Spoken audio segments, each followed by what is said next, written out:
Guru Nanak Dev university ਦਾ VC ਉਹ ਮਿੰਟਾਂ ਤਰਲੇ ਵਰਗੀ ਲੈਂਗੁਏਜ ਵਿੱਚ ਭਾਸ਼ਾ ਦੇ ਵਿੱਚ ਮੋਹਨ ਭਾਗਵਤ ਨੂੰ ਆਰਐਸਐਸ ਦੇ ਮੁਖੀ ਨੂੰ ਆਪਦਾ ਰਿਪੋਰਟ ਕਾਰਡ ਪੇਸ਼ ਕਰਦਾ, ਜਿਵੇਂ ਕਿਸੇ ਬਾਦਸ਼ਾਹ ਦੇ ਦਰਬਾਰ ਵਿੱਚ ਕੋਈ ਸਜ਼ਾ ਯਾਫਤਾ ਮੁਜਰਮ ਮਿੰਟਾਂ ਤਰਲੇ ਜੇ ਕਰ ਰਿਹਾ ਹੋਵੇ ਕਿ ਜੀ ਮੈਂ ਤਾਂ ਦੇਖੋ ਆਹ ਵੀ ਕੀਤਾ ਸੀ ਉਹ ਵੀ ਕੀਤਾ ਸੀ, ਮੈਨੂੰ ਕਾਹਨੂੰ ਸਜ਼ਾ ਦਿੰਦੇ ਹੋ। ਪ੍ਰੋਫੈਸਰ ਕਰਮਜੀਤ ਸਿੰਘ ਉਹਨੂੰ ਦੱਸ ਰਹੇ ਨੇ ਕਿ ਜੀ ਅਸੀਂ ਤਾਂ ਯੂਨੀਵਰਸਿਟੀ ਦੇ ਵਿੱਚ ਗੁਰੂ ਨਾਨਕ ਚੇਅਰ ਬਣਾਤੀ ਆ ਤੇ ਉਹਦੇ ਰਾਹੀਂ ਅਸੀਂ ਗੁਰੂ ਨਾਨਕ ਸਾਹਿਬ ਦੀ ਬਾਣੀ ਦਾ ਵੇਦਾਂ ਨਾਲ ਲਿੰਕ ਜਿਹੜਾ ਹੈ ਉਹ ਸਾਬਤ ਕਰਾਂਗੇ। ਇਸ ਮੌਕੇ ਵਿਦਿਅਕ ਅਦਾਰਿਆਂ ਵਿੱਚ ਜਿਹੜੇ ਸਿੱਖ ਮਾਤਾ ਦਾ ਮਾਲ ਬਣ ਕੇ ਸਿਰਫ ਆਪਦੇ ਸਵਾਰਥਾਂ ਨੂੰ ਮੁੱਖ ਰੱਖ ਕੇ ਚੁੱਪ ਗੁੜਪ ਬੈਠੇ ਆ ਤੇ ਪੰਥ ਦਾ ਨੁਕਸਾਨ ਕਰਨ ਵਾਲੀ ਇਸ ਖੇਡ ਦਾ ਹਿੱਸਾ ਬਣੇ ਹੋਏ ਨੇ, ਉਹਨਾਂ ਦੇ ਸਿਰ 'ਚ ਸਵਾਹ ਕਾਹਤੋਂ ਨਾ ਪਵੇ। ਅਨਪੜ੍ਹ ਬੰਦਾ, ਬੇਸਮਝ ਬੰਦਾ ਕੋਈ ਗਲਤੀ ਕਰ ਰਿਹਾ ਹੋਵੇ ਗੱਲ ਹੋਰ ਹੁੰਦੀ ਹੈ, ਪਰ ਪੜ੍ਹੇ ਲਿਖੇ ਬੰਦੇ ਇੰਨੇ ਗਰਕੇ ਹੋਏ ਨੇ ਕਿ ਆਪਦੇ ਧਰਮ ਦੀਆਂ ਜੜ੍ਹਾਂ ਵੱਢੀਆਂ ਜਾਂਦੀਆਂ ਦੇਖ ਕੇ ਚੁੱਪ ਕਰਕੇ ਉਹੀ ਪੜ੍ਹਾਈ ਜਾਂਦੇ ਆ ਤੋਤਿਆਂ ਨੂੰ। ਆਮ ਆਦਮੀ ਪਾਰਟੀ ਬਾਰੇ ਤਾਂ ਸਾਰੇ ਹੀ ਕਹਿੰਦੇ ਨੇ ਵੀ ਇਹ ਬੀਜੇਪੀ ਦੀ ਬੀ ਟੀਮ, ਆਰਐਸਐਸ ਦੀ ਦੂਜੀ ਟੀਮ, ਤੇ ਜਿਸ ਤਰੀਕੇ ਨਾਲ ਇਹਨਾਂ ਦੇ ਯੂਨੀਵਰਸਿਟੀਆਂ ਦੇ ਵੀਸੀ ਤੁਰੇ ਫਿਰਦੇ ਨੇ, ਨਹੀਂ ਤਾਂ ਅੱਜ ਕੱਲ ਦਾ ਇਹ ਰੌਲਾ ਪਿਆ ਹੋਇਆ ਅਜੇ ਤੱਕ ਗੁਰੂ ਨਾਨਕ ਦੇਵ ਯੂਨੀਵਰਸਿਟੀ ਦੇ ਵੀਸੀ ਦਾ ਇਹਨਾਂ ਨੇ ਕੁਝ ਕੀਤਾ ਕਾਹਤੋਂ ਨਹੀਂ। ਕੀ ਆਮ ਆਦਮੀ ਪਾਰਟੀ ਨੇ ਆਰਐਸਐਸ ਦੇ ਵੀਸੀ ਉਹ ਨਾਗਪੁਰ ਤੋਂ ਆਏ ਹੁਕਮ ਅਨੁਸਾਰ ਲਾਏ ਹੋਏ ਨੇ? ਸ਼੍ਰੋਮਣੀ ਕਮੇਟੀ ਨੇ ਡਾਕਟਰ ਕਰਮਜੀਤ ਸਿੰਘ ਨੂੰ ਅਕਾਲ ਤਖਤ ਸਾਹਿਬ ਦੇ ਜਥੇਦਾਰਾਂ ਦੇ ਸੇਵਾ ਨਿਯਮ ਸੰਬੰਧੀ ਬਣਾਈ ਕਮੇਟੀ ਚੋਂ ਹਟਾਇਆ।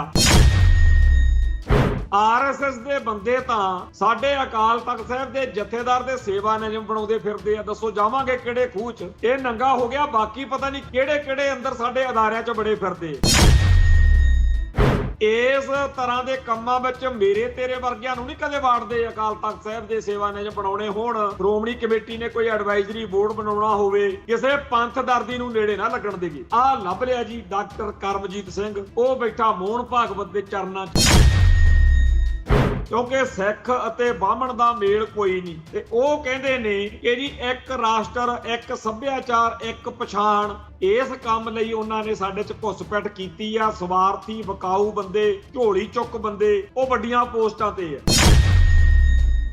ਦਿੱਲੀ ਦੇ ਦਲਾਲ ਕੋਈ ਵਿਦਵਾਨ ਬਣਿਆ ਫਿਰਦਾ, ਕੋਈ ਲੀਡਰ ਤੇ ਕੋਈ ਕੁਝ ਹੋਰ। ਜਿਨ੍ਹਾਂ ਬੰਦਿਆਂ ਨੂੰ ਗਲੀ ਮਹੱਲੇ ਦੇ ਵਿੱਚ ਕੋਈ ਜਾਣਦਾ ਨਹੀਂ, ਉਹ ਅੰਤਰਰਾਸ਼ਟਰੀ ਪ੍ਰਧਾਨ ਬਣੇ ਫਿਰਦੇ ਤੇ ਇਹ ਲੋਕ ਕਹਿੰਦੇ ਆ ਜੀ ਅਸੀਂ ਸਿੱਖ ਕੌਮ ਨੂੰ ਕੰਢੇ ਬੰਨੇ ਲਾਵਾਂਗੇ। ਟੀਵੀ 84 ਉੱਤੇ ਪ੍ਰੋਗਰਾਮ ਖਬਰ ਦੀ ਖਬਰ ਦੇਖ ਰਿਹਾ ਹੈ ਸਾਰੇ ਦਰਸ਼ਕਾਂ ਨੂੰ ਮੈਂ ਸਰਬਜੀਤ ਸਿੰਘ ਘਮਾਣ ਫਤਿਹ ਅਰਜ ਕਰਦਾ ਜੀ। ਵਾਹਿਗੁਰੂ ਜੀ ਕਾ ਖਾਲਸਾ, ਵਾਹਿਗੁਰੂ ਜੀ ਕੀ ਫਤਿਹ। ਅੰਮ੍ਰਿਤਸਰ ਦੇ ਵਿੱਚ ਗੁਰੂ ਨਾਨਕ ਦੇਵ ਯੂਨੀਵਰਸਿਟੀ ਹੈ। ਇਹ 1969 ਵਿੱਚ ਗੁਰੂ ਨਾਨਕ ਪਾਤਸ਼ਾਹ ਦੇ ਪ੍ਰਕਾਸ਼ ਪੁਰਬ ਦੇ ਸ਼ਤਾਬਦੀ ਸਮਾਰੋਹ ਮੌਕੇ ਯੂਨੀਵਰਸਿਟੀ ਬਣੀ ਸੀ। ਗੁਰੂ ਨਾਨਕ ਪਾਤਸ਼ਾਹ ਦਾ ਪ੍ਰਕਾਸ਼ 1469 ਦੇ ਵਿੱਚ ਮੰਨਿਆ ਜਾਂਦਾ ਤੇ 1969 ਦੇ ਵਿੱਚ ਜਦੋਂ 500 ਸਾਲਾ ਆਇਆ, ਸ਼ਤਾਬਦੀ ਮਨਾਈ, ਉਦੋਂ ਪੰਜਾਬ ਵਿੱਚ ਇਹ ਯੂਨੀਵਰਸਿਟੀ ਦਾ ਜਦੋਂ ਸੋਚਿਆ ਗਿਆ ਤਾਂ ਬਾਹਮਣਾਂ ਨੇ, ਬੀਜੇਪੀ ਵਾਲਿਆਂ ਨੇ, ਲਾਲਿਆਂ ਨੇ ਪਿੱਟ ਸਿਆਪਾ ਪਾ ਲਿਆ ਵੀ ਅਸੀਂ ਤਾਂ ਜਿਹੜੇ ਹਿੰਦੂ ਲੋਕ ਆ, ਅਸੀਂ ਤਾਂ ਮਰ ਜਾਗੇ ਜੇਕਰ ਇਹਦੇ ਵਿੱਚ ਤੁਸੀਂ ਗੁਰੂ ਨਾਨਕ ਦੇ ਨਾਮ ਨਾਲ ਦੇਵ ਅੱਖਰ ਨਾ ਲਾਇਆ। ਹੁਣ ਇਹ ਗੱਲ ਬੜੀ ਅਹਿਮ ਆ ਕਿ ਜੇਕਰ ਇਸ ਤੋਂ ਪਹਿਲਾਂ ਦੇਵ ਅੱਖਰ ਆਮ ਗੁਰੂ ਨਾਨਕ ਸਾਹਿਬ ਜੀ ਦੇ ਨਾਮ ਨਾਲ ਲੱਗਦਾ ਰਿਹਾ ਸੀ ਤਾਂ ਉਸ ਮੌਕੇ ਸਾਡੀ ਕੌਮ ਦੇ ਆਗੂ ਜਾਂ ਸਿੱਖ ਕਿਉਂ ਜਿੱਦ ਫੜ ਕੇ ਬਹਿ ਗਏ ਕਿ ਨਹੀਂ ਲਾਉਣਾ, ਤੇ ਕਿਉਂ ਇਹ ਜਿੱਦ ਫੜ ਕੇ ਬਾਹਮਣ ਬਹਿ ਗਏ ਕਿ ਅਸੀਂ ਤਾਂ ਲਾਜ਼ਮੀ ਪਵਾਉਣਾ। ਸਿੱਖਾਂ ਨੂੰ ਦੇਵ ਅੱਖਰ ਤੋਂ ਕੀ ਸਮੱਸਿਆ ਸੀ, ਜਾਂ ਬਾਹਮਣਾਂ ਨੂੰ ਇਹ ਦੇਵ ਅੱਖਰ ਪਵਾ ਕੇ ਕੀ ਲੱਭਦਾ ਸੀ? ਵੈਸੇ ਤਾਂ ਇਹ ਸਿੱਖ ਕੌਮ ਦਾ ਆਪਦਾ ਅੰਦਰੂਨੀ ਮਸਲਾ ਹੈ ਕਿ ਉਹ ਗੁਰੂ ਨਾਨਕ ਸਾਹਿਬ ਨੂੰ ਕਿਵੇਂ ਕੀ ਸ਼ਬਦ ਨਾਲ ਯਾਦ ਕਰਦੇ। ਜੇ ਸਿੱਖਾਂ ਨੂੰ ਗੁਰੂ ਨਾਨਕ ਪਾਤਸ਼ਾਹ ਦੇ ਨਾਮ ਨਾਲ ਦੇਵ ਅੱਖਰ ਲਾਉਣਾ ਚੰਗਾ ਲੱਗਦਾ ਤਾਂ ਵੀ ਲਾਲਿਆਂ ਨੂੰ, ਹਿੰਦੂਆਂ ਨੂੰ ਕੋਈ ਪ੍ਰੋਬਲਮ ਨਹੀਂ ਹੋਣੀ ਚਾਹੀਦੀ। ਜੇ ਸਿੱਖਾਂ ਨੇ ਗੁਰੂ ਨਾਨਕ ਪਾਤਸ਼ਾਹ ਦੇ ਨਾਮ ਨਾਲ ਦੇਵ ਅੱਖਰ ਨਹੀਂ ਲਾਉਣਾ ਤਾਂ ਵੀ ਬਾਹਮਣਾਂ ਨੂੰ ਕੋਈ ਸਮੱਸਿਆ ਨਹੀਂ ਹੋਣੀ ਚਾਹੀਦੀ। ਰਾਮਚੰਦਰ ਦਾ, ਕ੍ਰਿਸ਼ਨ ਦਾ ਜਾਂ ਹੋਰ ਜਿਹੜੇ ਦੇਵੀ ਦੇਵਤੇ ਆ ਉਹਨਾਂ ਦਾ ਨਾਂ ਜਿਹੜਾ ਉਹ ਲਾਲੇ ਕਿਵੇਂ ਲੈਂਦੇ ਆ, ਹਿੰਦੂ ਕਿਵੇਂ ਲੈਂਦੇ ਆ, ਬਾਹਮਣ ਕਿਵੇਂ ਲੈਂਦੇ ਆ, ਸਿੱਖਾਂ ਨੂੰ ਕੋਈ ਇਤਰਾਜ਼ ਨਹੀਂ। ਆਖਰ ਕਿਉਂ ਲਾਲਿਆਂ ਨੇ, ਬਾਹਮਣਾਂ ਨੇ ਇਹ ਜਿੱਦ ਫੜੀ? ਚਲੋ ਲਾਲਿਆਂ ਨੇ ਤਾਂ ਜੋ ਕੀਤਾ ਸੋ ਕੀਤਾ, ਪਰ ਸਿੱਖਾਂ ਨੇ ਇਹ ਜਿੱਦ ਕਿਉਂ ਕੀਤੀ ਕਿ ਇਹ ਦੇਵ ਅੱਖਰ ਨਹੀਂ ਪਾਉਣਾ ਚਾਹੀਦਾ? ਇਹ ਬੜੀ ਸਮਝਣ ਵਾਲੀ ਗੱਲ ਆ। ਅਸੀਂ ਤਾਂ, ਸਾਨੂੰ ਤਾਂ ਮਤਲਬ ਕਿ ਜਦੋਂ ਤੋਂ ਆਪਾਂ ਉਹ ਸੰਭਾਲਦੇ ਆ ਜਾਂ ਆਲੇ ਦੁਆਲੇ ਦੇਖਦੇ ਆ, ਬੇਸ਼ੁਮਾਰ ਵਾਰ ਸਾਡੇ ਆਲੇ ਦੁਆਲੇ ਜਾਂ ਅਸੀਂ ਆਪ ਵੀ ਗੁਰੂ ਨਾਨਕ ਦੇਵ ਅੱਖਰ ਵਰਤਦੇ ਆ, ਤੇ ਸਾਨੂੰ ਕੋਈ ਬਹੁਤੀ ਜ਼ਿਆਦਾ ਸਮੱਸਿਆ ਅੱਜ ਦੇ ਮਾਹੌਲ ਵਿੱਚ ਨਹੀਂ ਆ ਰਹੀ। ਪਰ ਜਦੋਂ ਇਹ ਸ਼ਬਦ ਪਾਇਆ ਗਿਆ, ਜਿੱਦ ਫੜੀ ਗਈ, ਝਗੜਾ ਝਮੇਲਾ ਹੋਇਆ, ਕੀ ਉਸ ਮੌਕੇ ਤੋਂ ਪਹਿਲਾਂ ਦੇਵ ਅੱਖਰ ਸਿੱਖ ਵਰਤਦੇ ਨਹੀਂ ਸੀ? ਆਖਰ ਇਹ ਕੀ ਚੱਕਰ ਆ? ਇਹਦੇ ਬਾਰੇ ਸਾਡੀ ਕੌਮ ਨੂੰ ਖੋਜ ਕਰਨੀ ਚਾਹੀਦੀ। ਪਰ ਅੱਜ ਇਸ ਗੁਰੂ ਨਾਨਕ ਦੇਵ ਯੂਨੀਵਰਸਿਟੀ ਦਾ ਜ਼ਿਕਰ ਹੋਰ ਕਾਰਨਾਂ ਕਰਕੇ ਆਪਾਂ ਕਰਨਾ ਹੈ। ਇੱਥੇ ਇੱਕ ਵੀਸੀ ਆ ਜਿਹੜਾ ਵਾਈਸ ਚਾਂਸਲਰ, ਜਿਹਦਾ ਨਾਮ ਹੈਗਾ ਪ੍ਰੋਫੈਸਰ ਕਰਮਜੀਤ ਸਿੰਘ। ਪ੍ਰੋਫੈਸਰ ਕਰਮਜੀਤ ਸਿੰਘ ਨੇ ਪਿਛਲੇ ਦਿਨੀ ਕਿਸੇ ਪ੍ਰੋਗਰਾਮ ਦੇ ਵਿੱਚ ਸ਼ਿਰਕਤ ਕੀਤੀ, ਜਿੱਥੇ ਬਹੁਤ ਸਾਰੇ ਲਾਲੇ ਭੋਲੇ ਬੈਠੇ ਆ। ਆਰਐਸਐਸ ਦਾ ਪ੍ਰੋਗਰਾਮ ਆ, ਮੋਹਨ ਭਾਗਵਤ ਤੇ ਹੋਰ ਉਹ ਜਿਹੇ ਸਟੇਜ ਤੇ ਚੜੇ ਹੋਏ ਨੇ, ਤੇ ਮੂਹਰਲੇ ਪਾਸੇ ਉਹਨਾਂ ਦੇ ਮੂਹਰੇ ਭਿਖਾਰੀਆਂ ਵਾਂਗੂ ਬਹੁਤ ਸਾਰੇ ਲੋਕ ਬੈਠੇ ਆ, ਜਿਨ੍ਹਾਂ ਚੋਂ ਪੱਗ ਵਾਲਾ ਸਰਦਾਰ ਫਿਰ ਕਰਮਜੀਤ ਸਿੰਘ ਵੀਸੀ ਸਾਹਿਬ, ਇਹ ਫਿਰ ਖੜੇ ਹੋ ਕੇ ਉਹਨੂੰ ਆਪਦਾ ਰਿਪੋਰਟ ਕਾਰਡ ਪੇਸ਼ ਕਰਦੇ। ਸੋਚਣ ਵਾਲੀ ਗੱਲ ਇਹ ਆ ਕਿ ਗੁਰੂ ਨਾਨਕ ਦੇਵ ਯੂਨੀਵਰਸਿਟੀ ਦਾ ਵੀਸੀ ਸਰਕਾਰ ਨੂੰ ਤਾਂ ਜਵਾਬਦੇਹ ਹੁੰਦਾ ਹੈ, ਹੋ ਸਕਦਾ ਹੈ, ਜਾਂ ਕਿਸੇ ਅਕਾਦਮਿਕ ਵਿਦਿਅਕ ਕਿਸੇ ਅਦਾਰੇ ਵਿੱਚ, ਕਿਸੇ ਇੰਸਟੀਚਿਊਟ ਵਿੱਚ, ਉੱਥੇ ਵੀ ਜੱਜਦਾ। ਪਰ ਆਰਐਸਐਸ ਦੇ ਮੁਖੀ ਮੋਹਨ ਭਾਗਵਤ ਕੋਲੇ ਕੀ ਪਕੌੜੀਆਂ ਲੈਣੀਆਂ ਨੇ? ਨਾ ਤਾਂ ਮੋਹਨ ਭਾਗਵਤ ਕੋਈ ਸੰਵਿਧਾਨਕ ਪੋਸਟ ਤੇ ਹੈ, ਨਾ ਉਹ ਕੋਈ ਅਕਾਦਮਿਕ ਖੇਤਰ ਦੀ ਬਹੁਤ ਵੱਡੀ ਤੋਪ ਆ ਜਿਹਨੂੰ ਜਾ ਕੇ ਰਿਪੋਰਟ ਪੇਸ਼ ਕਰਨੀ ਹੋਵੇ। ਪਰ ਜਿਹੜੀ ਉੱਥੇ ਰਿਪੋਰਟ ਪੇਸ਼ ਕਰਨ ਮੌਕੇ ਇਸ ਸਿੱਖ ਸ਼ਕਲ ਵਾਲੇ ਸਰਦਾਰ ਕਰਮਜੀਤ ਸਿੰਘ ਦੀ ਬਾਡੀ ਲੈਂਗੁਏਜ, ਲਹਿਜਾ ਅਤੇ ਤਰੀਕਾਕਾਰ, ਉਹ ਬੇਹੱਦ ਤਕਲੀਫ ਵਾਲਾ।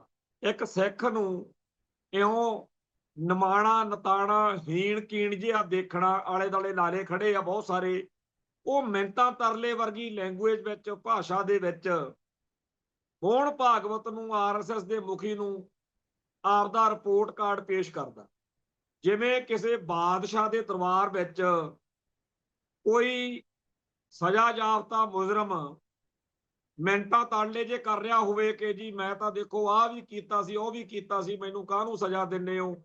ਇਸ ਤਰੀਕੇ ਦੀ ਟੋਨ ਵਿੱਚ, ਲਹਿਜੇ ਵਿੱਚ ਪ੍ਰੋਫੈਸਰ ਕਰਮਜੀਤ ਸਿੰਘ ਉਹਨੂੰ ਦੱਸ ਰਹੇ ਨੇ ਕਿ ਜੀ ਅਸੀਂ ਤਾਂ ਯੂਨੀਵਰਸਿਟੀ ਦੇ ਵਿੱਚ ਗੁਰੂ ਨਾਨਕ ਚੇਅਰ ਬਣਾਤੀ ਆ, ਤੇ ਉਹਦੇ ਰਾਹੀਂ ਅਸੀਂ ਗੁਰੂ ਨਾਨਕ ਸਾਹਿਬ ਦੀ ਬਾਣੀ ਦਾ ਵੇਦਾਂ ਨਾਲ ਲਿੰਕ ਜਿਹੜਾ ਹੈ ਉਹ ਸਾਬਤ ਕਰਾਂਗੇ। ਹੁਣ ਇਹ ਗੱਲ ਆਪਣੇ ਆਪ ਦੇ ਵਿੱਚ ਹੀ ਬਹੁਤ ਸੰਵੇਦਨਸ਼ੀਲ ਆ। ਅਸਲ ਵਿੱਚ ਤਾਂ ਬਾਹਮਣਵਾਦ ਦਾ ਹਮਲਾ, ਤੇ ਇਸ ਹਮਲੇ ਦਾ ਟੂਲ, ਸੰਦ, ਹੱਥ ਠੋਕਾ, ਏਜੰਟ, ਇਹ ਗੁਰੂ ਨਾਨਕ ਚੇਅਰ ਆ ਜਿਹੜੀ ਉਹ ਬਣੀ ਹੋਈ ਹੈ। ਜਿਹੜਾ ਕਰਮਜੀਤ ਸਿੰਘ ਆ ਉਹ ਤਾਂ ਇੱਕ ਕਰਿੰਦਾ, ਉਹ ਕਰਿੰਦਾ ਬਦਲ ਦੋ, ਆਪਾਂ ਰੌਲਾ ਪਾ ਲਓ ਕਿ ਕਰਮਜੀਤ ਸਿੰਘ ਨੂੰ ਲਾਹੋ ਜੀ, ਤੇ ਜਿਹੜਾ ਨਵਾਂ ਆਊਗਾ ਉਹਦੀ ਕੀ ਗਰੰਟੀ ਆ? ਹਕੀਕਤ ਇਹ ਹੈ ਕਿ ਪਿਛਲੇ ਲੰਮੇ ਅਰਸੇ ਤੋਂ ਜਿਹੜੇ ਮੈਨੂੰ ਇਸ ਪ੍ਰੋਗਰਾਮ ਰਾਹੀਂ ਸੁਣਦੇ ਕਰਦੇ ਆ ਰਹੇ ਨੇ, ਮੈਂ ਇਹ ਲਗਾਤਾਰ ਗੱਲ ਕਹਿੰਦਾ ਆ ਰਿਹਾ ਕਿ 1947 ਤੋਂ ਪਹਿਲਾਂ ਜਿਸ ਮੌਕੇ ਗਿਆਨੀ ਸ਼ੇਰ ਸਿੰਘ ਨਾਲ ਪੰਡਿਤ ਮਦਨ ਮੋਹਨ ਮਾਲਵੀਆ ਦੀ ਗੱਲ ਹੋਈ ਸੀ, ਤਾਂ ਪੰਡਤ ਮਦਨ ਮੋਹਨ ਮਾਲਵੀਆ ਨੇ ਇਹ ਜਵਾਬ ਦਿੱਤਾ ਸੀ ਇੱਕ ਸਵਾਲ ਦੇ ਜਵਾਬ ਦੇ ਵਿੱਚ ਕਿ ਗਿਆਨੀ ਜੀ ਫਿਕਰ ਨਾ ਕਰੋ, ਮੁਸਲਮਾਨਾਂ ਦੀ ਮੁਸਲਮਾਨੀ ਤਾਂ ਵਿਦਿਆ ਨੀਤੀ ਦੇ ਵਿੱਚ ਸੰਸ਼ੋਧਨ ਕਰਕੇ ਨਿਕਾਲ ਦੇਂਗੇ।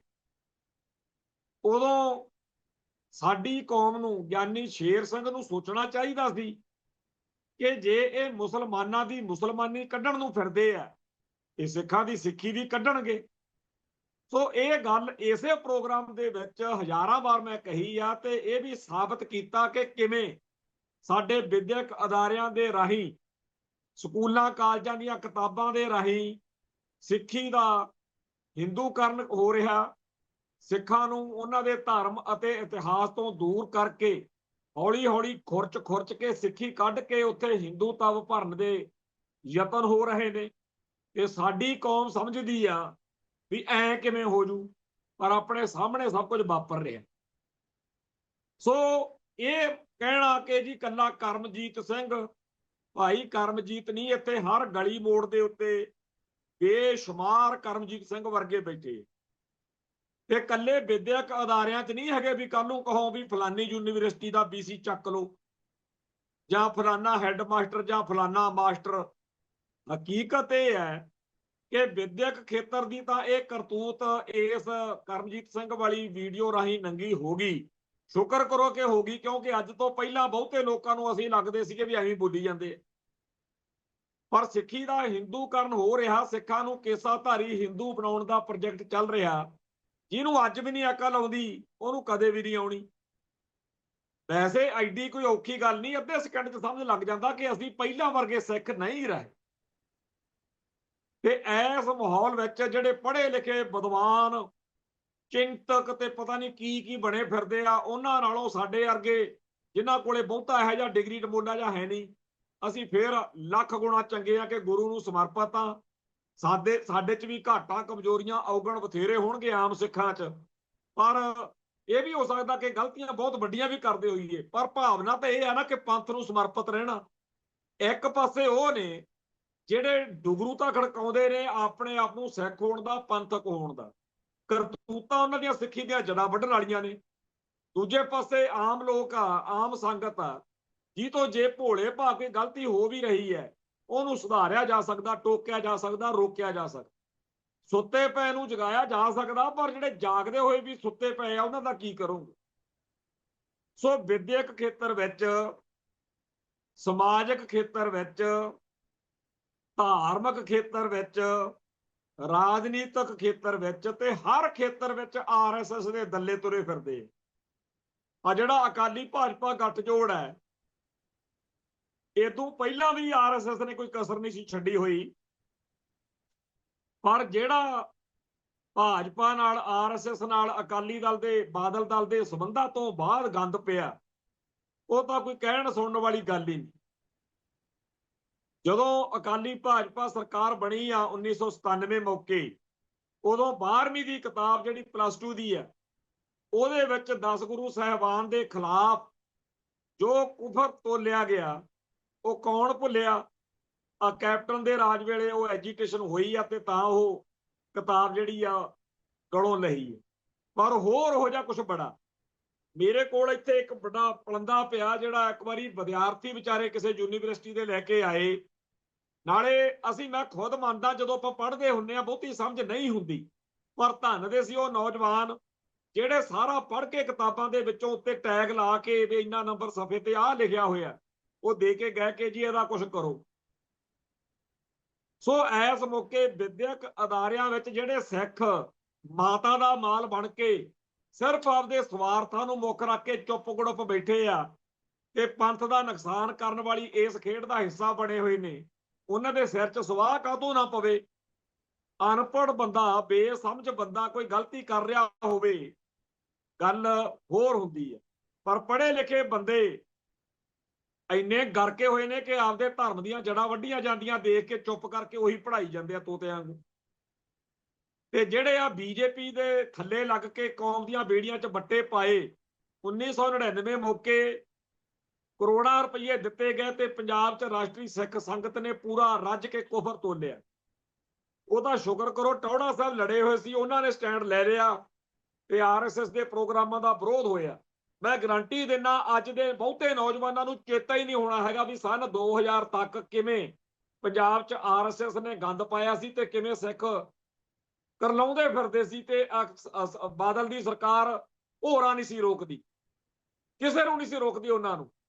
ਅਖੀਰ ਟੌੜਾ ਸਾਹਿਬ ਦੇ ਨਾਲ ਲੱਗਣ ਕਰਕੇ ਇੱਕ ਬਹੁਤ ਵੱਡਾ ਇਕੱਠ ਉੱਥੇ ਹੋਇਆ ਸੀ, ਜਿਹੜਾ ਮੋਹਾਲੀ ਦੇ ਵਿੱਚ ਇੱਕ ਸਟੇਡੀਅਮ ਦੇ ਵਿੱਚ। ਮੈਂ ਖੁਦ ਉਹ 'ਚ ਹਿੱਸਾ ਬਣਿਆ।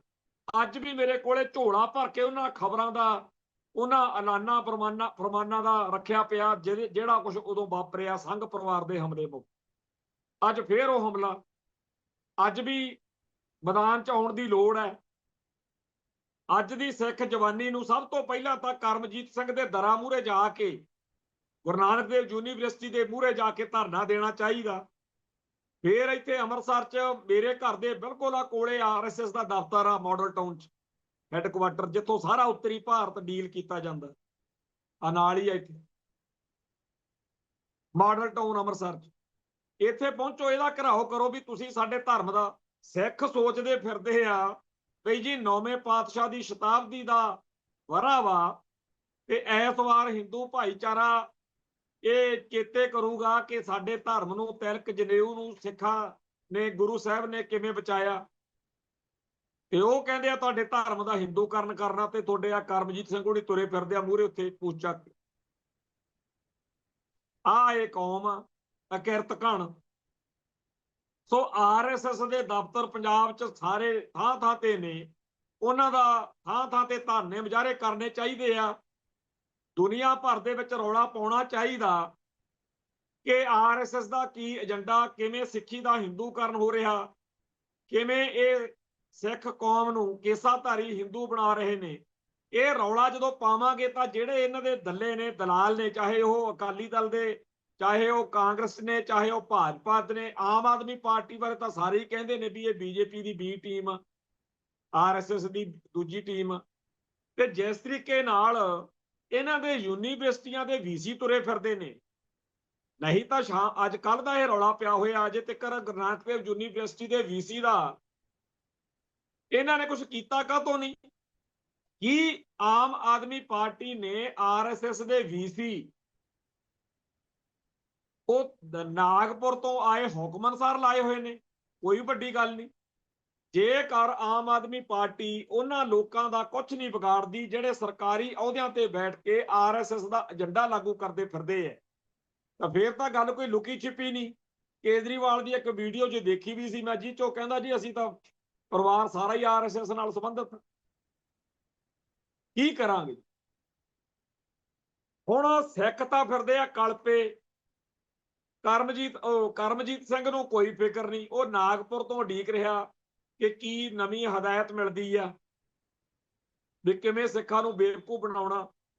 ਤੇ ਨਾਲ ਦੀ ਨਾਲ ਆਰਐਸਐਸ ਦੇ ਹੈੱਡਕੁਆਟਰ ਤੋਂ ਆਪਦੇ ਏਜੰਟਾਂ ਨੂੰ ਹੁਕਮ ਜਾਰੀ ਹੋ ਰਿਹਾ ਹੋਣਾ ਵੀ ਤੁਸੀਂ ਐਂ ਕਰਿਓ, ਬਾਅਦ ਚ ਹਮਾਇਤ ਕਰਿਓ ਉਹਦੀ, ਕਰਮਜੀਤ ਦੀ। ਕਿਉਂ? ਪਿੱਛੇ ਜੇ ਜਦੋਂ ਵੀਰ ਸਿੰਘ ਨਾਮੀ ਗਾਇਕ ਨੇ ਉੱਥੇ ਗਾਣੇ ਗਾਏ ਸ਼ਹੀਦੀ ਸਮਾਗਮ ਦੇ ਵਿੱਚ, ਫਿਰ ਬਾਅਦ ਚ ਉਹਦੀ ਹਮਾਇਤ ਕਰਨ ਕਈ ਬੰਦੇ ਆਏ ਸੀ ਨਾ ਮੈਦਾਨ ਚ, ਮੈਨੂੰ ਲੱਗਦਾ ਉਹ ਇੱਕ ਗਿਣੀ ਮਿੱਥੀ ਸਾਜ਼ਿਸ਼ ਹੀ ਸੀ। ਹੁਣ ਸਿੱਖ ਕੌਮ ਇੱਕ ਪਾਸੇ ਸ਼ਹੀਦੀ ਦਿਹਾੜਾ ਮਨਾਉਣ ਨੂੰ ਫਿਰਦੀ ਆ, ਕਦੇ ਆਰਐਸਐਸ ਦਾ ਰੌਲਾ ਆ ਜਾਂਦਾ ਤੇ ਕਦੇ ਆ ਜਾਂਦਾ ਜੀ ਆਹ ਵੀ ਵੀਰ ਸਿੰਘ ਨੇ ਗਾਣੇ ਗਾਤੇ, ਪਰਸੋਂ ਨੂੰ ਕੁਝ ਹੋਰ, ਚੌਥੇ ਨੂੰ ਕੁਝ ਹੋਰ ਸੱਪ ਨਿਕਲਿਆ ਆਊ। ਸੋ ਜਿਹੜੇ ਲੋਕ 9ਵੇਂ ਪਾਤਸ਼ਾਹ ਦੇ ਸ਼ਹੀਦੀ ਦਿਹਾੜੇ ਮੌਕੇ ਸਿੱਖੀ ਦਾ ਹਿੰਦੂਕਰਨ ਕਰਨ ਨੂੰ ਫਿਰਦੇ ਆ, ਜਿਹੜੇ ਲੋਕ 9ਵੇਂ ਪਾਤਸ਼ਾਹ ਦੇ ਸ਼ਹੀਦੀ ਦਿਹਾੜੇ ਮੌਕੇ ਭੰਗੜੇ ਪਾਉਂਦੇ ਫਿਰਦੇ ਆ, ਇਹ ਕੋਈ ਛੋਟੀ ਜੀ ਗੱਲ ਨਹੀਂ, ਇਹ ਬਹੁਤ ਵੱਡੀ ਗੱਲ ਆ। ਔਰ ਇਹਦਾ ਸਾਨੂੰ ਸੋਚਣਾ ਚਾਹੀਦਾ। ਅੱਜ ਜਦੋਂ ਇਹ ਮਸਲੇ ਦੇ ਉੱਤੇ ਸਵੇਰੋਂ ਉੱਠਣ ਸਾਰ ਅਸੀਂ ਸੋਸ਼ਲ ਮੀਡੀਆ ਤੇ ਰੌਲਾ ਰੱਪਾ ਪਾਇਆ, ਤਾਂ ਜਿਸ ਨੌਜਵਾਨ ਜਗਰਾਜ ਸਿੰਘ ਨੇ ਸਭ ਤੋਂ ਪਹਿਲਾਂ ਇਹ ਮੁੱਦਾ ਵੀਡੀਓ ਪਾਈ ਸੀ, ਉਹਨੂੰ ਮੈਂ ਫੋਨ ਕੀਤਾ, ਕਹਿੰਦਾ ਵੀ ਮੈਂ ਕਰਤੀ ਹੈ ਜੀ ਅਕਾਲ ਤਖਤ ਸਾਹਿਬ ਨੂੰ ਸ਼ਿਕਾਇਤ। ਤੇ ਜਸਕਰਨ ਸਿੰਘ ਜਿਹੜੇ ਜਥੇਦਾਰ ਸਾਹਿਬ ਦੇ ਪੀਏ ਨੇ, ਉਹਨਾਂ ਨਾਲ ਗੱਲ ਕੀਤੀ। ਫਿਰ ਸਾਡੇ ਇੱਕ ਭਾਈ ਰਣਜੀਤ ਸਿੰਘ ਦਮਦਮੀ ਟਕਸਾਲ ਹੈ, ਉਹਨਾਂ ਨੂੰ ਕਿਹਾ ਵੀ ਸ਼ਿਕਾਇਤ ਕਰੋ। ਹੋਰ ਕਈ ਸਿੱਖ ਜਥੇਬੰਦੀਆਂ, ਕਈ ਨੌਜਵਾਨ ਜਥੇਬੰਦੀਆਂ, ਸਭ ਨੂੰ ਕਿਹਾ ਕਿ ਅਕਾਲ ਤਖਤ ਸਾਹਿਬ ਤੇ ਲਿਖਤੀ ਤੌਰ ਤੇ ਸ਼ਿਕਾਇਤ ਕਰੋ। ਹੁਣ ਜਿਹੜੀ ਕਾਰਵਾਈ ਕਰਮਜੀਤ ਸਿੰਘ ਦੇ ਖਿਲਾਫ ਅਕਾਲ ਤਖਤ ਸਾਹਿਬ ਤੋਂ ਹੋਣੀ ਆ ਜਾਂ ਨਹੀਂ ਹੋਣੀ, ਜਾਂ ਸਰਕਾਰ ਨੇ ਕਰਨਾ ਨਹੀਂ ਕਰਨਾ, ਉਹ ਬਾਅਦ ਦੀ ਗੱਲ। ਪਰ ਇਹ ਖਬਰ ਜ਼ਰੂਰ ਆ ਗਈ ਆ ਕਿ ਸ਼੍ਰੋਮਣੀ ਕਮੇਟੀ ਨੇ ਡਾਕਟਰ ਕਰਮਜੀਤ ਸਿੰਘ ਨੂੰ ਅਕਾਲ ਤਖਤ ਸਾਹਿਬ ਦੇ ਜਥੇਦਾਰਾਂ ਦੇ ਸੇਵਾ ਨਿਯਮ ਸੰਬੰਧੀ ਬਣਾਈ ਕਮੇਟੀ ਚੋਂ ਹਟਾਇਆ। ਇਹੋ ਜਿਹੇ ਬੰਦੇ ਤਾਂ, ਆਰਐਸਐਸ ਦੇ ਬੰਦੇ ਤਾਂ ਸਾਡੇ ਅਕਾਲ ਤਖਤ ਸਾਹਿਬ ਦੇ ਜਥੇਦਾਰ ਦੇ ਸੇਵਾ ਨਿਯਮ ਬਣਾਉਂਦੇ ਫਿਰਦੇ ਆ। ਦੱਸੋ ਜਾਵਾਂਗੇ ਕਿਹੜੇ ਖੂਹ 'ਚ? ਇਹ ਨੰਗਾ ਹੋ ਗਿਆ, ਬਾਕੀ ਪਤਾ ਨਹੀਂ ਕਿਹੜੇ ਕਿਹੜੇ ਅੰਦਰ ਸਾਡੇ ਅਦਾਰਿਆਂ 'ਚ ਬੜੇ ਫਿਰਦੇ। ਇਸ ਤਰ੍ਹਾਂ ਦੇ ਕੰਮਾਂ ਵਿੱਚ ਮੇਰੇ ਤੇਰੇ ਵਰਗਿਆਂ ਨੂੰ ਨਹੀਂ ਕਦੇ ਵਾੜਦੇ। ਅਕਾਲ ਤਖਤ ਸਾਹਿਬ ਦੇ ਸੇਵਾ ਨਿਯਮ ਬਣਾਉਣੇ ਹੋਣ, ਸ਼੍ਰੋਮਣੀ ਕਮੇਟੀ ਨੇ ਕੋਈ ਐਡਵਾਈਜ਼ਰੀ ਬੋਰਡ ਬਣਾਉਣਾ ਹੋਵੇ, ਕਿਸੇ ਪੰਥ ਦਰਦੀ ਨੂੰ ਨੇੜੇ ਨਾ ਲੱਗਣ ਦੇਗੇ। ਆਹ ਲੱਭ ਲਿਆ ਜੀ ਡਾਕਟਰ ਕਰਮਜੀਤ ਸਿੰਘ, ਉਹ ਬੈਠਾ ਮੋਹਨ ਭਾਗਵਤ ਦੇ ਚਰਨਾਂ 'ਚ। ਸੇਧ ਲੈਣੀ ਸੀ ਅਕਾਲ ਤਖਤ ਸਾਹਿਬ ਤੋਂ, ਸੇਧ ਲੈਂਦੇ ਫਿਰਦੇ ਆ ਨਾਗਪੁਰ ਤੋਂ। ਸੋ ਜਿਹੜੀ ਇਹ ਲਾਹੇ ਜਾਣ ਦੀ ਖਬਰ ਆ, ਮੈਨੂੰ ਇਹਦੇ ਨਾਲ ਹੋਰ ਸੱਟ ਵੱਜੀ ਆ। ਜਦੋਂ ਇਹ ਖਬਰ ਆਈ ਆ ਨਾ ਕਿ ਅਕਾਲ ਤਖਤ ਸਾਹਿਬ ਦੇ ਸੇਵਾ ਨਿਯਮ ਬਣਾਉਣ ਵਾਲੀ ਕਮੇਟੀ ਚੋਂ ਡਾਕਟਰ ਕਰਮਜੀਤ ਸਿੰਘ ਨੂੰ ਕੱਢਤਾ, ਉਹ ਭਾਈ ਤੁਸੀਂ ਪਹਿਲਾਂ ਕਿਉਂ ਤੋਂ ਨਹੀਂ ਜਾਂਚ ਕਰਾਈ ਕਿ ਇਹੋ ਜਿਹਾ ਬੰਦਾ ਕਿਵੇਂ ਬਣ ਗਿਆ ਮੈਂਬਰ? ਬਹੁਤ ਮਾੜੀ ਗੱਲ ਆ। ਤੇ ਬਾਕੀਆਂ ਬਾਰੇ ਵੀ ਜਾਂਚ ਕਰਾ ਲਓ, ਪਤਾ ਨਹੀਂ ਕਿਹੜਾ ਕੀ ਨਿਕਲਿਆ ਵੇ। ਸੋ ਜਿਸ ਤਰੀਕੇ ਨਾਲ ਸਿੱਖਾਂ ਦੀ ਵਿਲੱਖਣ ਅੱਡਰੀ ਹੋਂਦ ਹਸਤੀ ਦਾ ਭੋਗ ਪਾਉਣ ਦੇ ਇਰਾਦੇ ਨਾਲ ਆਰਐਸਐਸ ਸਰਗਰਮ ਹੈ, ਤੇ ਜਿਸ ਤਰੀਕੇ ਨਾਲ ਸਾਡੀ ਕੌਮ ਦੇ ਆਗੂਆਂ ਦੀ ਹੋੜ ਲੱਗੀ ਪਈ ਆ, ਚਾਹੇ ਉਹ ਧਾਰਮਿਕ ਆਗੂ ਆ, ਚਾਹੇ ਸਿਆਸੀ ਆਗੂ ਆ, ਤੇ ਚਾਹੇ ਆ ਵਿਦਿਅਕ ਖੇਤਰ ਦੀਆਂ ਤੋਪਾਂ ਨੇ, ਜਿਵੇਂ ਭੱਜ ਭੱਜ ਕੇ ਆਰਐਸਐਸ ਦੇ ਚਰਨਾਂ 'ਚ ਜਾ ਕੇ ਡਿੱਗ ਰਹੇ ਨੇ। ਇਥੋਂ ਭਾਲਦੇ ਕੀ ਆ ਜੀ ਆਪਾਂ? ਕੀ ਬਣੂਗਾ? ਇੱਕ ਪਾਸੇ 10ਵੇਂ ਪਾਤਸ਼ਾਹ ਦਾ ਹੁਕਮ ਹੈ ਕਿ ਜੇ ਬ੍ਰਾਹਮਣਵਾਦ ਦਾ ਰਾਹ ਪੈ ਗਏ, ਮੈਂ ਥੋੜੀ ਸ਼ਕਲ ਨਹੀਂ ਦੇਖਣੀ, ਤੇ ਸਾਡੇ ਆਗੂ ਕਹਿੰਦੇ ਸਾਡਾ ਸਰਦਾ ਹੀ ਨਹੀਂ। ਮੈਨੂੰ ਤਾਂ ਇਸ ਗੱਲ ਤੋਂ ਬਹੁਤ ਅਲਕਤ ਆਈ, ਜਿਵੇਂ ਉਹ ਬੰਦਾ ਉੱਥੇ ਭਿਖਾਰੀਆਂ ਜਿਹਾ ਵਾਂਗੂ ਬੋਲ ਰਿਹਾ। ਤੂੰ ਯੂਨੀਵਰਸਿਟੀ ਦਾ ਵੀਸੀ ਆ, ਤੂੰ ਸਿੱਖ ਵਾਂ, ਤੇਰੇ 'ਚ ਅਣਖ ਗੈਰਤ ਹੋਣੀ ਚਾਹੀਦੀ ਆ। ਉਹ ਭਈਆ ਜਿਹਾ ਹੈ ਕੀ ਆ? ਉਹ ਨਾ ਉਹ ਬੰਦਾ, ਨਾ ਬੰਦੇ ਦੀ ਜਾਤ, ਪੂਰੀ ਕੌਮ ਦਾ ਮਾਣ ਉਹਦੇ ਪੈਰਾਂ 'ਚ ਲਿਜਾ ਕੇ ਸੁੱਟਦਾ। ਮੰਨ ਲਓ ਕਰਮਜੀਤ ਸਿੰਘ ਨੂੰ ਵੀਸੀ ਦੀ ਪੋਸਟ ਤੋਂ ਲਾਹ ਦਿੱਤਾ ਜਾਵੇ, ਕੀ ਫੇਰ ਸਿੱਖਿਆ ਦਾ ਭਗਵਾ ਕਰਨ ਰੁਕ ਜੂ? ਸਵਾਲ ਇਹ ਨਹੀਂ ਕਿ ਕਰਮਜੀਤ ਸਿੰਘ ਮਾੜਾ ਨੰਗਾ ਹੋ ਗਿਆ ਤੇ ਲਾਂਭੇ ਕਰ ਦੋ। ਸਵਾਲ ਇਹ ਆ ਕਿ ਜਿਹੜੇ ਹੋਰ ਇਸੇ ਕੰਮ 'ਚ ਲੱਗੇ ਹੋਏ ਨੇ, ਹੋਰ ਜਿਹੜੇ ਕਰਮਜੀਤ ਨੇ, ਉਹਨਾਂ ਦਾ ਕੀ ਕਰਨ? ਸੋ ਬਹੁਤ ਹੀ ਜ਼ਿਆਦਾ ਸੰਵੇਦਨਸ਼ੀਲ ਇਹ ਮਾਮਲਾ, ਤੇ ਇਹ ਜਿਹੜੀ ਘੁਸਪੈਠ ਸਾਡੀ ਕੌਮ 'ਚ ਹੋ ਰਹੀ ਹੈ, ਕਿਉਂਕਿ ਸਿੱਖ ਅਤੇ ਬਾਹਮਣ ਦਾ ਮੇਲ ਕੋਈ ਨਹੀਂ, ਤੇ ਉਹ ਕਹਿੰਦੇ ਨੇ ਕਿ ਜੀ ਇੱਕ ਰਾਸ਼ਟਰ, ਇੱਕ ਸੱਭਿਆਚਾਰ, ਇੱਕ ਪਛਾਣ। ਇਸ ਕੰਮ ਲਈ ਉਹਨਾਂ ਨੇ ਸਾਡੇ 'ਚ ਘੁਸਪੈਠ ਕੀਤੀ ਆ। ਸਵਾਰਥੀ ਵਿਕਾਊ ਬੰਦੇ, ਝੋਲੀ ਚੁੱਕ ਬੰਦੇ, ਉਹ ਵੱਡੀਆਂ ਪੋਸਟਾਂ ਤੇ ਆ। ਦਿੱਲੀ ਦੇ ਦਲਾਲ, ਕੋਈ ਵਿਦਵਾਨ ਬਣਿਆ ਫਿਰਦਾ, ਕੋਈ ਲੀਡਰ ਤੇ ਕੋਈ ਕੁਝ ਹੋਰ।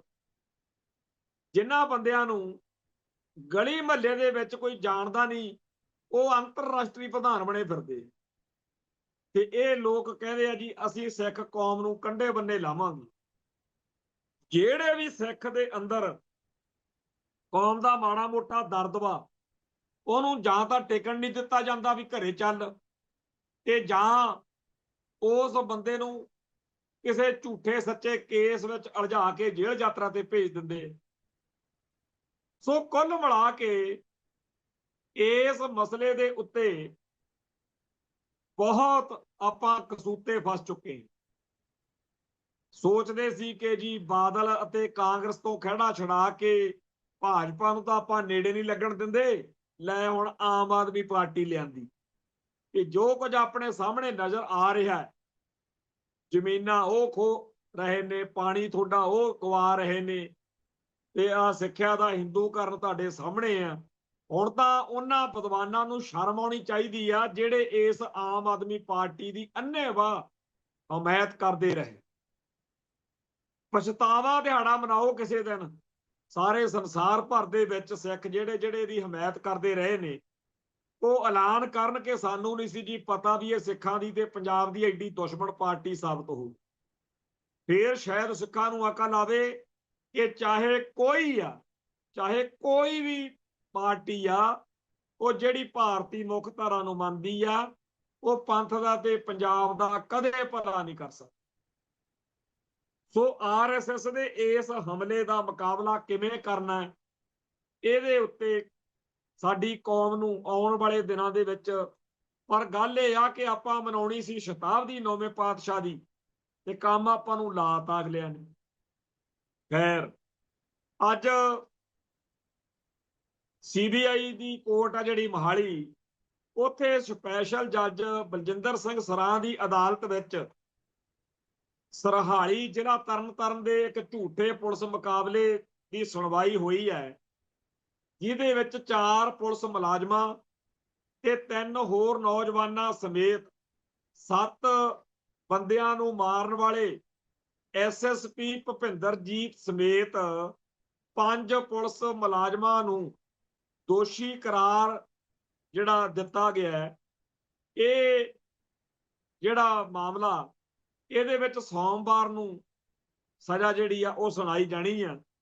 ਉਦੋਂ ਬਾਕੀ ਦਾ ਆਪਾਂ ਸਾਰਾ ਮਸਲਾ ਦੇਖਾਂ ਵਿਚਾਰਾਂਗੇ ਵੀ ਇਹ ਕੇਸ ਕੀ ਹੈ। ਸੋ ਇਸ ਗੱਲ ਤੋਂ ਅੱਗੇ ਜੇ ਚੱਲੀਏ ਤਾਂ ਅੱਜ ਇਹ ਰੌਲਾ ਪਿਆ ਹੋਇਆ ਕਿ ਯੂਕੇ ਨੇ, ਬ੍ਰਿਟਿਸ਼ ਸਰਕਾਰ ਨੇ ਕਹਿੰਦੇ ਵੀ ਇੰਡੀਆ ਦੀ ਮੰਜੀ ਠੋਕਤੀ। ਪਹਿਲਾਂ ਤਾਂ ਅਮਰੀਕਾ ਦੁਆਲੇ ਹੋਇਆ ਸੀ, ਹੁਣ ਕਹਿੰਦੇ ਖਾਲਿਸਤਾਨੀਆਂ ਦੇ ਸਮਰਥਨ ਵਿੱਚ ਖੁੱਲ ਕੇ ਆ ਗਈ ਬ੍ਰਿਟਿਸ਼ ਸਰਕਾਰ। ਬ੍ਰਿਟੇਨ ਨੇ ਭਾਰਤ ਨੂੰ ਦਮਨਕਾਰੀ ਦੇਸ਼ਾਂ ਦੀ ਸੂਚੀ ਵਿੱਚ ਪਾਇਆ। ਬ੍ਰਿਟਿਸ਼ ਸੰਸਦੀ ਕਮੇਟੀ ਨੇ ਜਾਰੀ ਕੀਤੀ ਸੂਚੀ, ਉਹਦੇ ਵਿੱਚ ਚੀਨ, ਰੂਸ, ਤੁਰਕੀ ਸਮੇਤ 12 ਦੇਸ਼ ਸ਼ਾਮਲ ਨੇ। ਇੱਥੇ ਸਾਡਾ ਮੀਡੀਆ ਬਹੁਤ ਪਿੱਟਣ ਲੱਗਿਆ ਹੋਇਆ ਕਿ ਜੀ ਹੁਣ ਤਾਂ ਖਾਲਿਸਤਾਨ ਬਣ ਕੇ ਰਹੂ। ਕਹਿੰਦੇ ਜੀ ਅਮਰੀਕਾ ਤਾਂ ਸੀਗਾ ਹੀ ਖਿਲਾਫ, ਕੈਨੇਡਾ ਨਾਲ ਪਹਿਲਾਂ ਪੰਗਾ ਲਈ ਵਰਤੇ ਆ, ਹੁਣ ਬ੍ਰਿਟਿਸ਼ ਸਰਕਾਰ ਵੀ ਖਿਲਾਫ ਹੋ ਗਈ। ਹੁਣ ਇਸ ਗੱਲ ਤੋਂ ਬਾਅਦ ਜਿਸ ਤਰੀਕੇ ਨਾਲ ਭਾਰਤੀ ਮੀਡੀਆ ਪਿੱਟ ਰਿਹਾ, ਮੈਨੂੰ ਇਹ ਗੱਲ ਕਹਿਣ 'ਚ ਕੋਈ ਹਰਜ ਨਹੀਂ ਕਿ ਸਾਡੀ ਕੌਮ ਨੂੰ ਕੋਈ ਖਾਲਿਸਤਾਨ ਦੇ ਰਾਹ ਨਹੀਂ ਤੋਰ ਸਕਦਾ। ਇਹ ਤਾਂ ਲਾਲਿਆਂ ਦਾ, ਬਾਹਮਣਾਂ ਦਾ ਨਫ਼ਰਤ ਭਰਿਆ ਵਤੀਰਾ। ਕਿਉਂਕਿ ਇਹ ਗੱਲ ਤਾਂ ਸੁਣਦੇ ਰਹੇ ਆ ਕਿ ਮਹਾਸ਼ਿਆਂ ਨੇ, ਆਰੀਆ ਸਮਾਜੀਆਂ ਨੇ, ਲਾਲਿਆਂ ਨੇ, ਬਾਹਮਣਾਂ ਨੇ ਮੁਸਲਮਾਨਾਂ ਨੂੰ ਇੰਨਾ ਤੰਗ ਕੀਤਾ ਕਿ ਉਹ ਪਾਕਿਸਤਾਨ ਮੰਗਣ ਲਈ, ਲੈਣ ਲਈ ਮਜਬੂਰ ਕਰਤੇ। ਇਸੇ ਰਾਹ ਦੇ ਉੱਤੇ ਹੁਣ ਸਿੱਖਾਂ ਬਾਰੇ ਤੁਰੇ ਹੋਏ ਨੇ। ਸੋ ਕਦੇ ਨਾ ਕਦੇ ਖਾਲਿਸਤਾਨ ਜਿਹੜਾ ਉਹ ਲਾਜ਼ਮੀ ਬਣੇਗਾ, ਪਰ ਉਹ ਅਮਰੀਕਾ, ਬ੍ਰਿਟੇਨ ਜਾਂ ਹੋਰਨਾਂ ਮੁਲਕਾਂ ਦੀ ਤਾਂ ਸਿਰਫ ਇੱਕ ਸਾਈਡ ਸਪੋਰਟ ਹੋਊਗੀ। ਅਸਲੀ ਧੰਨਵਾਦ ਬਾਅਦ ਵਿੱਚ ਆਪਾਂ ਨੂੰ ਉਹਨਾਂ ਸਾਰੇ ਹਿੰਦੂਆਂ ਦਾ ਕਰਨਾ ਪਊਗਾ ਜਿਹੜੇ ਹਰ ਰੋਜ਼ ਸਿੱਖਾਂ ਨੂੰ ਜਲੀਲ ਕਰਦੇ ਰਹੇ, ਸਿੱਖਾਂ ਨੂੰ ਤੰਗ ਕਰਦੇ ਰਹੇ ਤੇ ਆਖਰ ਅੱਕ ਕੇ ਖਾਲਿਸਤਾਨ ਦੇ ਰਾਹ ਸਿੱਖਾਂ ਨੂੰ ਪੈਣਾ ਪੈ ਗਿਆ। ਕਿਉਂ? ਮੈਂ ਇੱਕ ਖਬਰ ਦੇਖ ਰਿਹਾ, ਕਾਫੀ ਹੈ ਤਾਂ ਪੁਰਾਣੀ। ਅਖੇ ਜੀ ਦਲਜੀਤ ਨੇ ਮੁੱਛ ਨੂੰ ਬਟਾ ਦੇ ਕੇ ਸਾਨੂੰ ਚੜਾਇਆ। ਦੱਸ ਆਹ ਪਿੱਟੀ ਜਾਂਦੇ ਆ ਗੋਦੀ ਮੀਡੀਆ ਵਾਲੇ।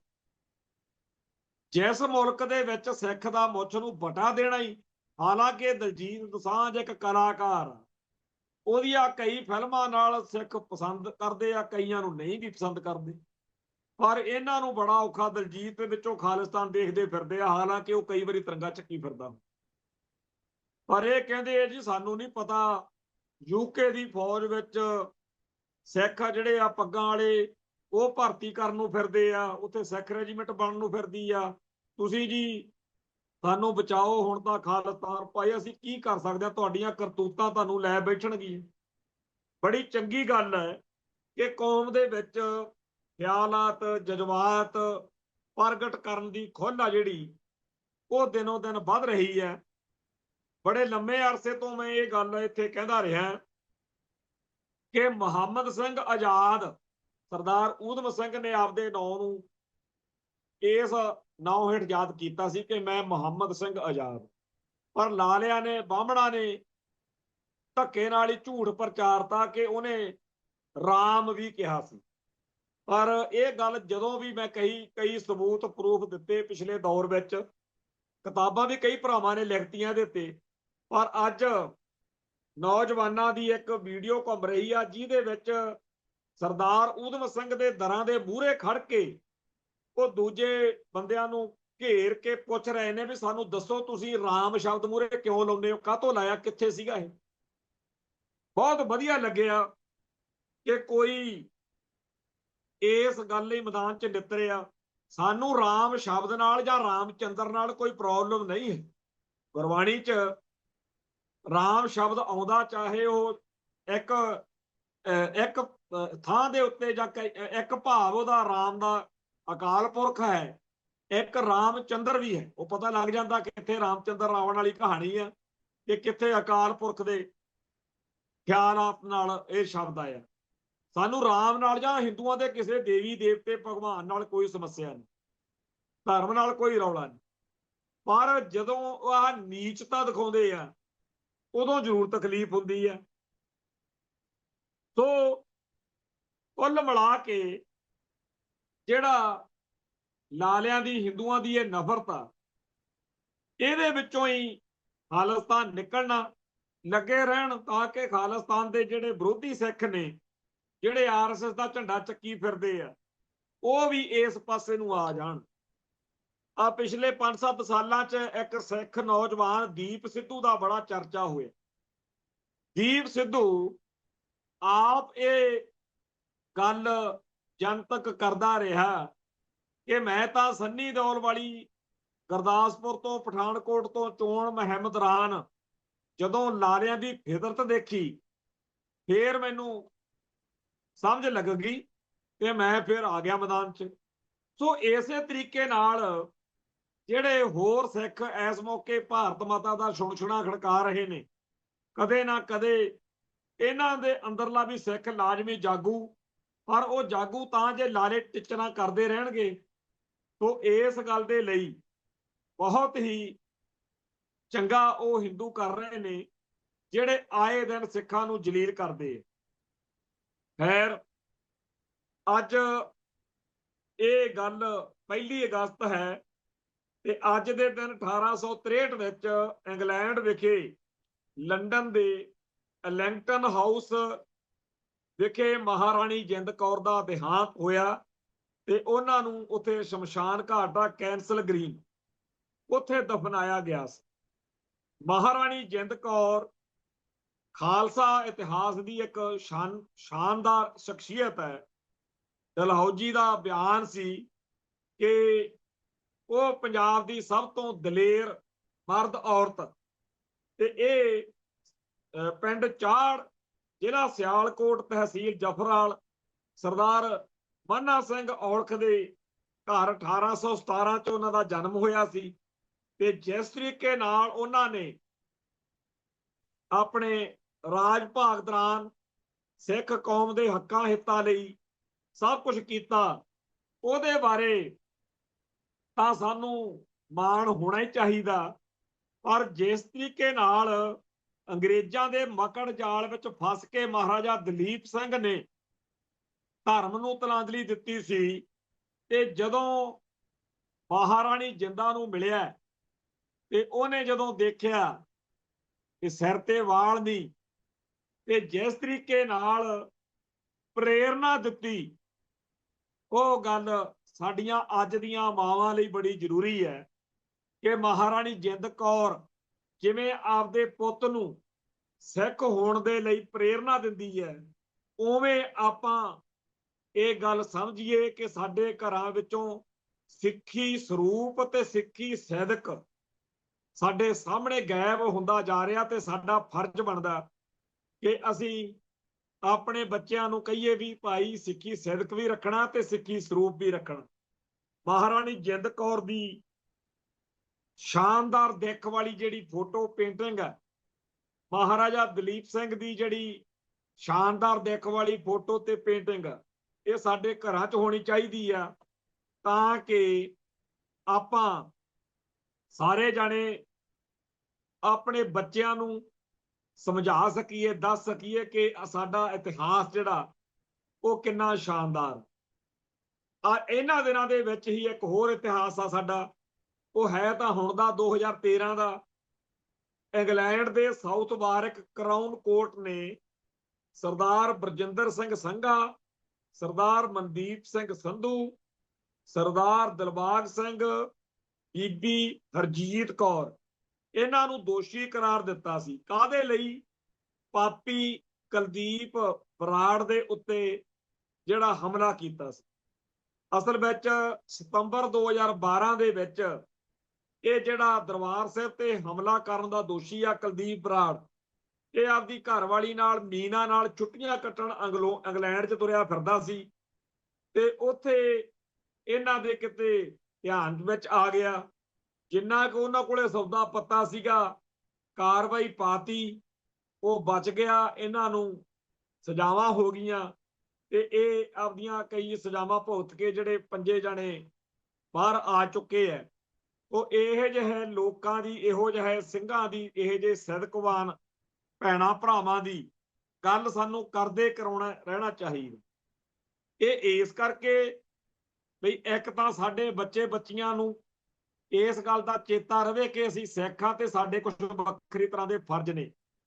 ਦੂਜਾ ਇਸ ਕਰਕੇ ਵੀ ਜਿਹੜੇ ਸਾਡੇ ਦੁਸ਼ਮਣ ਨੇ ਕੌਮ ਦੇ, ਉਹਨਾਂ ਨੂੰ ਹਰ ਵੇਲੇ ਹਰ ਮੌਕੇ ਇਸ ਗੱਲ ਦਾ ਡਰ ਲੱਗਿਆ ਰਵੇ ਕਿ ਸਿੱਖ ਭੁੱਲਦੇ ਨਹੀਂ ਹੁੰਦੇ, ਸਿੱਖ ਛੱਡਦੇ ਨਹੀਂ ਹੁੰਦੇ।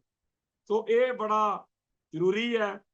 ਹੁਣ ਜਦੋਂ ਮੈਂ ਤੁਹਾਡੇ ਨਾਲ ਇਹ ਗੱਲ ਕਰ ਰਿਹਾ, ਸਾਡੇ ਸਾਹਮਣੇ ਇਹ ਖਬਰ ਆਈ ਆ ਕਿ RSS ਮੁਖੀ ਨਾਲ ਵੀਡੀਓ ਸਾਹਮਣੇ ਆਉਣ ਕਰਕੇ SGPC ਨੇ ਜਿਹੜਾ ਵਾਈਸ ਚਾਂਸਲਰ ਆ ਉਹਨੂੰ ਹਟਾਇਆ। ਇਹ ਗੱਲ ਤਾਂ ਹੈ, ਪਰ ਅਜੇ ਤੱਕ ਵੀ ਤਿੰਨ ਦਿਨ ਹੋ ਗਏ ਵੀਡੀਓ ਘੁੰਮਦੀ ਨੂੰ, ਅਜੇ ਤੱਕ ਵੀ ਸਰਕਾਰ ਨੇ ਨਹੀਂ ਉਹਨੂੰ ਹਟਾਇਆ। ਸੋ ਸਰਕਾਰ ਦੇ ਉੱਤੇ ਭਾਵੇਂ ਕਈ ਲੀਡਰਾਂ ਨੇ, ਖਾਸ ਤੌਰ ਤੇ ਕਾਂਗਰਸ ਦੇ ਵਿਧਾਇਕ ਪ੍ਰਗਟ ਸਿੰਘ ਨੇ ਵੀ ਸਵਾਲ ਚੱਕੇ ਨੇ, ਪਰ ਲੱਗਦਾ ਸਰਕਾਰ ਨੂੰ ਇਹ ਮਹਿਸੂਸ ਹੋ ਰਿਹਾ ਹੋਣਾ ਕਿ ਜਿੰਨਾ ਟਾਈਮ ਨਾਗਪੁਰ ਤੋਂ ਹੁਕਮ ਨਹੀਂ ਆਉਂਦੇ ਆਪਾਂ ਕੋਈ ਕਾਰਵਾਈ ਨਾ ਕਰੀਏ। ਫਿਰ ਇੱਕ ਕਿਸਾਨ ਸੰਘਰਸ਼ ਮੌਕੇ ਕੰਗਣਾ ਰਣੌਤ ਨੇ ਕਿਸਾਨ ਬੀਬੀਆਂ ਦੇ ਬਾਰੇ ਬੜਾ ਭੱਦਾ ਜਿਹਾ ਕਮੈਂਟ ਕੀਤਾ ਸੀਗਾ ਵੀ 100-100 ਰੁਪਏ ਲੈ ਕੇ ਤੁਰੀਆਂ ਫਿਰਦੀਆਂ। ਉਹਦੇ ਉੱਤੇ ਮਾਣਹਾਨੀ ਦਾ ਦਾਵਾ ਹੋਇਆ ਸੀਗਾ। ਕੰਗਣਾ ਰਣੌਤ ਹਾਈ ਕੋਰਟ ਚਲੀ ਗਈ ਕਿ FIR ਦਰਜ ਕੀਤੀ ਜਾਵੇ, ਰੱਦ ਕੀਤੀ ਜਾਵੇ, ਖਾਰਜ ਕੀਤਾ ਜਾਵੇ ਕੇਸ। ਪਰ ਅੱਜ ਹਾਈ ਕੋਰਟ ਨੇ ਝਟਕਾ ਦੇਤਾ ਕਿ ਕੇਸ ਚੱਲੂਗਾ। ਤੇ ਕੱਲ ਆਪਾਂ ਗੱਲ ਕਰ ਰਹੇ ਸੀਗੇ ਕਿ ਸਾਧਵੀ ਪ੍ਰਗਿਆ ਤੇ ਉਹਦੇ ਸਾਰੇ ਭਗਵੇਂ ਅੱਤਵਾਦੀਆਂ ਨੂੰ ਜਿਸ ਤਰੀਕੇ ਨਾਲ ਅਦਾਲਤੀ ਸਿਸਟਮ ਤੋਂ ਮੁਕਤ ਕਰਵਾ ਕੇ ਪੂਰੇ ਭਾਰਤੀ ਨਿਜ਼ਾਮ ਦਾ ਮਜ਼ਾਕ ਬਣਾਇਆ ਗਿਆ। ਅਖੇ ਜੀ ਬੜਾ ਇਨਸਾਫ ਪਸੰਦ ਮੁਲਕ ਆ। ਇੱਕ ਪਾਸੇ ਇੱਥੇ ਝੂਠੇ ਦੋਸ਼ਾਂ ਤਹਿਤ 7-7, 10-10 ਸਾਲ ਜੇਲ੍ਹਾਂ 'ਚ ਘੱਟ ਗਿਣਤੀ ਲੋਕ ਜਿਹੜੇ ਆ ਉਹ ਬੰਦ ਰਹਿੰਦੇ ਆ। ਪਿੱਛੇ ਜੇ ਇੱਕ ਸਰਵੇ ਹੋਇਆ ਸੀ ਕਿ ਭਾਰਤ ਦੀਆਂ ਜੇਲ੍ਹਾਂ ਵਿੱਚ ਸਭ ਤੋਂ ਵੱਧ ਘੱਟ ਗਿਣਤੀ ਕੌਮਾਂ ਦੇ ਲੋਕ ਨੇ, ਪਰ ਹਿੰਦੂ ਭਾਈਚਾਰੇ ਦੇ ਲੋਕਾਂ ਤੇ ਜਾਂ ਤਾਂ ਕੇਸ ਪਾਏ ਨਹੀਂ ਜਾਂਦੇ ਜਾਂ ਫਿਰ ਜਿਵੇਂ ਆ ਸਾਧਵੀ ਪ੍ਰਗਿਆ ਉਹਨਾਂ ਨੂੰ ਬਰੀ ਕੀਤਾ, ਏਦਾਂ ਬਰੀ ਕਰ ਦਿੱਤਾ ਜਾਂਦਾ।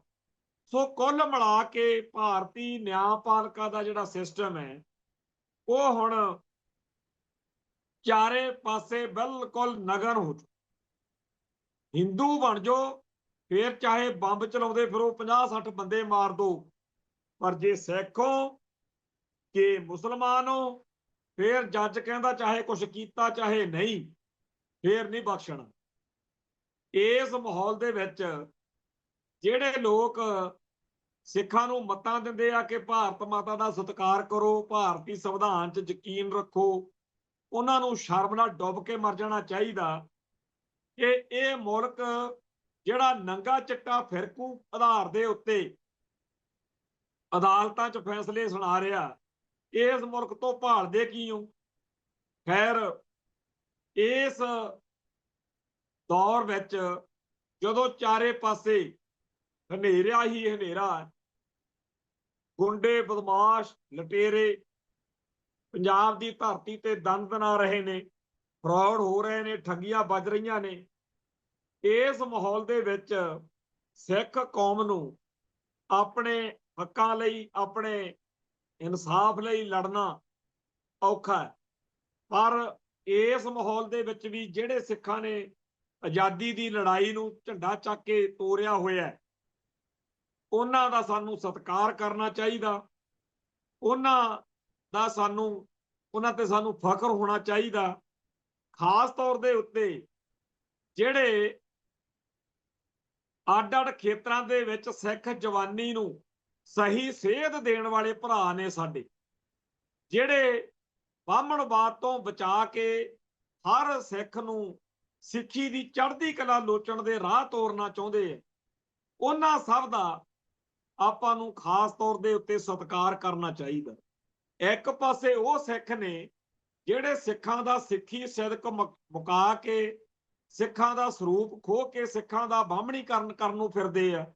ਇੱਕ ਪਾਸੇ ਉਹ ਪੰਥ ਪ੍ਰਸਤ ਲੋਕ ਨੇ ਜਿਹੜੇ ਸਿੱਖੀ ਦੀ ਚੜ੍ਹਦੀ ਕਲਾ ਲੋਚਦੇ ਆ। ਕਿਹਨੇ ਕਿੱਧਰ ਖੜਨਾ ਉਹ ਹਰੇਕ ਦਾ ਆਪਦਾ ਫੈਸਲਾ, ਪਰ ਇਹ ਗੱਲ ਜ਼ਰੂਰ ਚੇਤੇ ਰੱਖਿਓ, ਜਦੋਂ ਖਾਲਿਸਤਾਨ ਬਣ ਗਿਆ ਉਦੋਂ ਇਤਿਹਾਸ ਵਿੱਚ ਉਹ ਲੋਕ ਗਦਾਰ ਮੰਨੇ ਜਾਣਗੇ ਜਿਹੜੇ ਸਿੱਖਾਂ ਦੇ ਘਰੇ ਜੰਮ ਕੇ ਸਿੱਖੀ ਦੇ ਦੁਸ਼ਮਣਾਂ ਦਾ ਸਾਥ ਦਿੰਦੇ ਰਹੇ। ਸੋ ਸਾਨੂੰ ਯਕੀਨ ਆ ਕਿ ਇੱਕ ਦਿਨ ਆਏਗਾ ਜਦੋਂ UNO ਦੇ ਵਿੱਚ ਖਾਲਿਸਤਾਨ ਦਾ ਝੰਡਾ ਝੂਲੇਗਾ।